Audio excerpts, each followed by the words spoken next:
What next? Saya kasih tema kecil ya, pentingnya mempersiapkan hari depan. Kalau saudara lihat ini hanya menggambarkan kalau saudara nanti mungkin datang ke tour and travel ya. Baru petugasnya orang jasa itu kan akan menerima saudara dengan happy.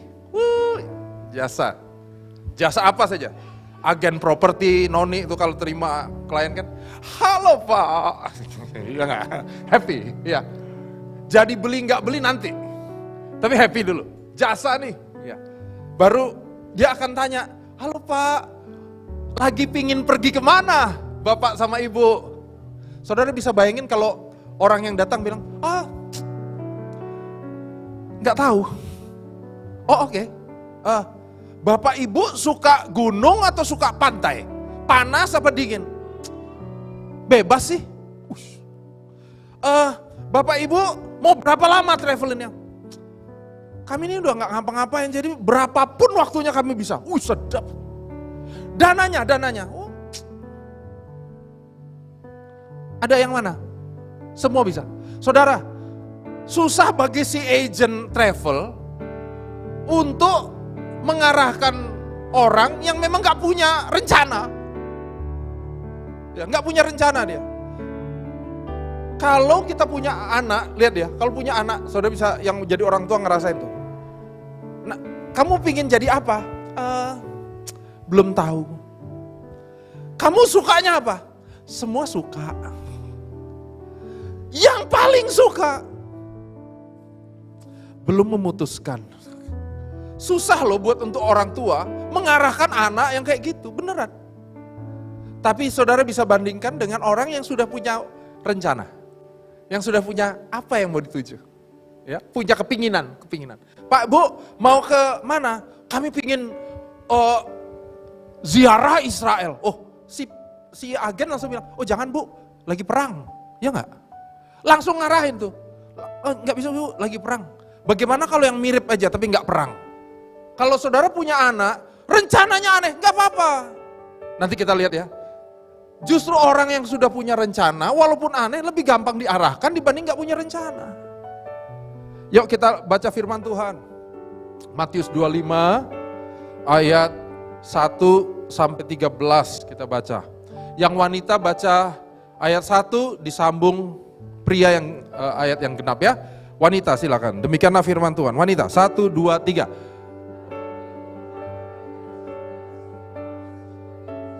Yang mengambil 5 diantaranya bodoh dan 5 bijaksana. Wanita membawa pelitanya 4. Sedangkan gadis-gadis yang bijaksana itu membawa pelitanya dan juga minyak dalam buli-buli mereka. Wanita mengantuklah. Pria, waktu tengah malam terdengar suara orang berseru, mempelai datang, sosonglah dia. Wanita,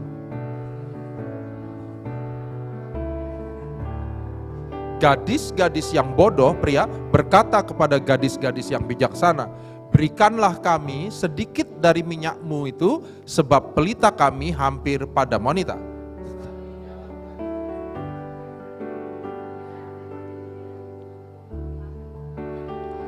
lebih baik kamu pergi kepada penjual minyak dan beli di situ. Pria, akan tetapi waktu mereka sedang pergi untuk membelinya, datanglah mempelai itu dan mereka yang telah siap sedia masuk bersama-sama dengan dia ke ruang perjamuan kawin, lalu pintu ditutup. Wanita, kemudian Tuan. Pria, tetapi ia menjawab, aku berkata kepadamu, sesungguhnya aku tidak mengenal kamu sama-sama. Karena itu berjaga-jagalah, sebab kamu tidak tahu akan hari maupun akan saatnya. Amin. Berbahagialah kita yang membaca, merenungkan, dan melakukan firman Tuhan ini. Haleluya. Saya mau sedikit eksposisi aja cerita ini buat kita. Semoga kita bisa menangkap sesuatu. Poin, mungkin saya bisa buat poinnya, tapi saya dorong saudara buka hatimu untuk apa yang Tuhan mau bicara buat saudara ya. Yang pertama, kita bisa melihat di situ poin ini, persiapkan diri untuk sesuatu yang sudah dapat dilihat. Lihat itu ya, mempelai pria mau disambut oleh 10 orang gadis. 5 dinyatakan bodoh dan 5 bijaksana. Bodoh dan bijaksana belum ketahuan sebenarnya di depan cerita ini, baru nanti kelihatan. Yang di sini baru kelihatan 10 orang aja. Sudah punya pelita. Pelita itu loh, yang pakai api, pakai minyak itu. Ya. Udah pasti nanti kalau minyaknya habis, mati. Yang 5 menyiapkan minyaknya untuk siapa tahu habis. Yang 5 enggak menyiapkan minyaknya. Dengar saudara, kalau ceritanya stop di situ, enggak apa-apa loh. Ya. Kalau ceritanya stop di situ, that's okay. Enggak, belum kelihatan siapa bijaksana, siapa bodoh. Ya. Tapi yang 5 ternyata udah mempersiapkan minyak karena tahu pasti mati. Yang sini enggak. Ya, that's okay. Buat kita yang enggak nyiapin persiapannya, dengar ya, enggak apa-apa. 10 ini enggak apa-apa tuh, belum masalah. Masalahnya belum terjadi, bukan waktu prepare. Belum. Ya. Tapi kalau udah kelihatan, firman Tuhan udah ngajar kita, prepare something. Saya kasih gambar orang pernikahan di samping itu. Kenapa? Karena seringkali kita orang mau menikah, mereka fokusnya persiapannya, pestanya. Dan dengar, menurut statistik, menurut saya nggak tahu ya statistik, ini statistik pengamatan pribadi. Jarang pesta pernikahan gagal, jarang. Kenapa? Tahun depan mau menikah, hari ini udah siap-siap, hari ini udah booking, bunganya, dekornya, makanannya, jarang yang kurang, jarang. Ada, tapi jarang. Kenapa? Persiapannya udah duluan. Tapi yang justru yang sering lupa dipersiapkan, pernikahannya itu sendiri. Nah lihat ini, Ulangan 29 ayat 29. Hal-hal yang tersembunyi itu bagi Tuhan. Hak Allah kita, tapi hal-hal yang dinyatakan ialah bagi kita. Bagi anak-anak kita sampai selama-lamanya. Saudara, jangan overthinking untuk sesuatu yang belum kelihatan. Sampai emosi nih gue. Pak, nanti kalau tuh ada terus. Tapi pastikan gini, yang kelihatan dipersiapkan tuh. Yang saudara udah bisa lihat, siapin itu. Yang kedua, walaupun tafsiran ini menurut saya tafsiran bebasnya saya sendiri. Perikop ini nggak terlalu berbicara tentang ini, tapi saya diberkati dengan perenungan ini. Tadi ada 5 gadis bijaksana, 5 gadis bodoh. Yang saya bayangin untungnya nih, untung perumpamaan itu memang 10 ya, 5. Saudara bisa bayangin kalau misalnya ada 2 gadis bijaksana, 15 gadis bodoh. Bodoh. 2 bijaksana, 15 bodoh. Yang terjadi di pengintai Israel, dari 12 pengintai, 2 bijaksana, 10 bodoh. Tapi saudara bisa lihat, yang 10 mempengaruhi seluruh bangsa loh.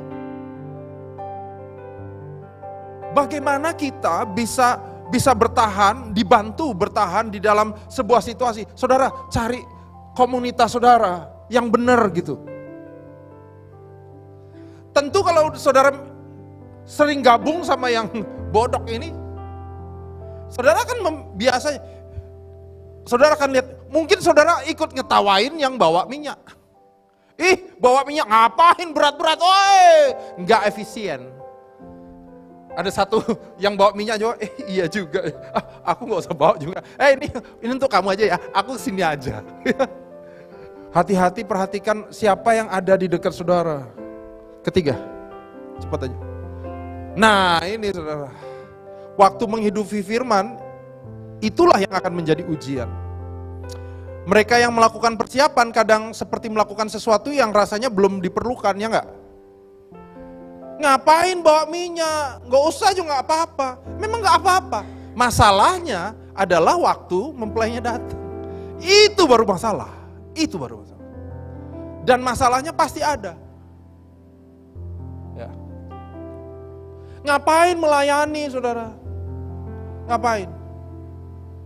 Loh, ini bukan soal play. Ini soal kita yang sedang mempersiapkan hidup untuk mempelai. Itu dia. Kita loh ini lagi mempersiapkan, makanya kita melayani di sini. Matius 7 ayat 24, 25 saya kutip, setiap orang yang mendengar perkataanku ini dan melakukannya, ia sama dengan orang bijaksana yang mendirikan rumahnya di atas batu.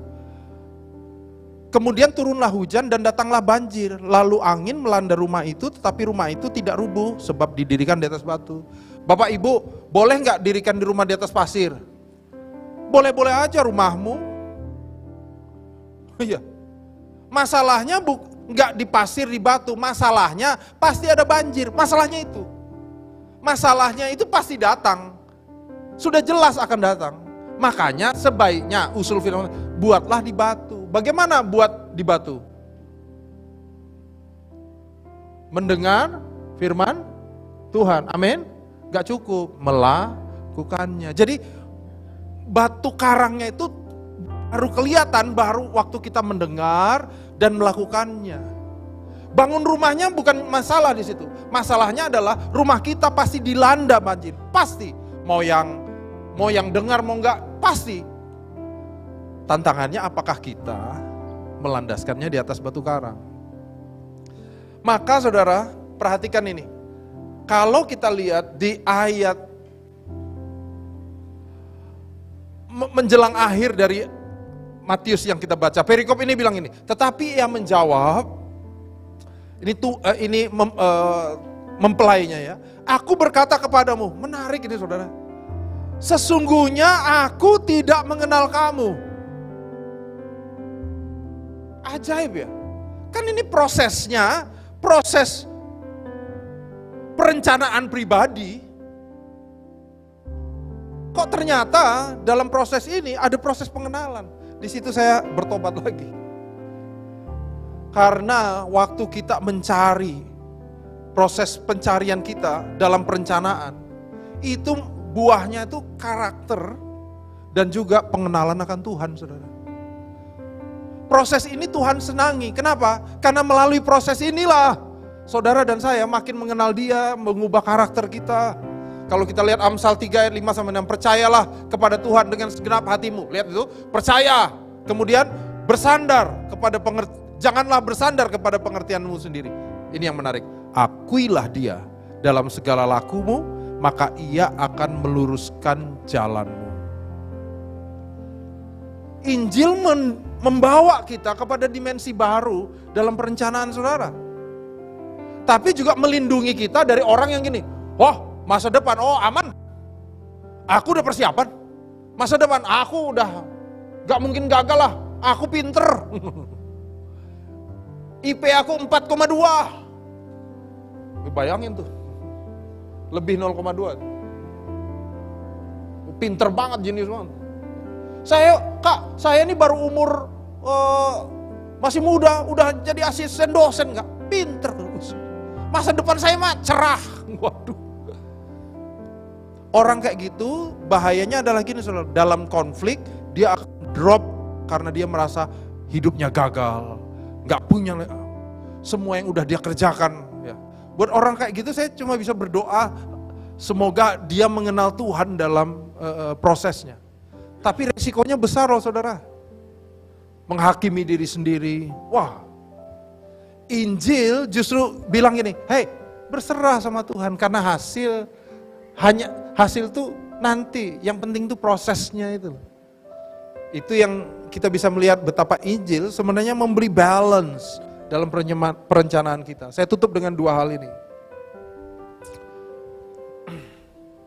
John Piper bilang gini, God is always doing 10,000 things in your life. And you may be aware of 3 of them. Tuhan itu selalu melakukan 10.000 hal dalam hidup kita, dan mungkin yang kita tahu, yang kita sadar cuma 3. Dengan kata lain, John Piper lagi bilang gini, kita nggak bisa merenungi betapa banyaknya yang Tuhan kerjakan untuk saudara, untuk saya.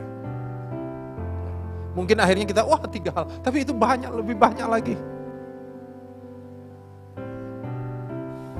Terakhir, ada satu kutipan yang dahsyat banget. Karena saya yang tulis ya. Makanya nggak ada namanya. Rencanakan masa depan kita tidak karena apa yang kita dapat lakukan. Oh Pak, saya sekarang gini, saya buat. Itu bagiannya boleh, tapi bukan itu segalanya. Namun karena semua yang telah Yesus buat saudara. Kalau saudara nggak pede hari ini tentang masa depan, lihat dalam kacamata Injil, apa yang Kristus taruh ya dalam hati saya. Apa yang Tuhan mau ya. Kerjakan yang saudara bisa lihat dulu, nggak usah yang belum bisa lihat, yang saudara bisa lihat dengan sederhana. Ya. Kalau kita akan bisa melihat, kayaknya aku terlalu advance sih. Oke, tunggu dulu. Ya. Injil memberikan keseimbangan itu dalam kita melihat masa depan. Merencanakan masa depan penting, saudara. Ya. Tapi penting mengerjakannya dengan apa yang kita bisa hari ini. Dan terus berserah, bersandar sama Tuhan. Amin.